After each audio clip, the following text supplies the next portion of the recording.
అధికారం అనే అహంకారం నెత్తికెక్కకూడదు. నెత్తికెక్కితే ఎట్లుంటుందో ఇప్పుడు కనబడుతున్నది అమెరికాలో జరుగుతున్నటువంటి పరిణామాలు.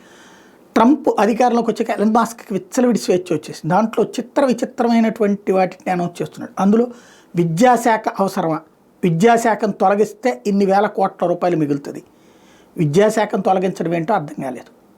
అంటే ఇప్పుడు వాస్తవంగా అమెరికాలో ఫ్రీ ఎడ్యుకేషన్, ప్రైవేట్ ఎడ్యుకేషన్ అంటే మోస్ట్ కాస్ట్లీ. అది కేవలం అమెరికన్ అపర కోటీశ్వర్లకు మాత్రమే చెందుతుంది. మిగతా వాళ్ళందరూ అక్కడ ప్రభుత్వ విద్యా సంస్థలను చదువుతారు. స్కూళ్ళు కానీ, కాలేజీలు కానీ, యూనివర్సిటీలు కానీ అన్నీ కూడా. మన ఇండియన్స్ వెళ్ళినప్పుడు కూడా అందుకనే కోటా ఉంది కాబట్టి అక్కడ డబ్బులు పెట్టుకునే పోతుంటారు.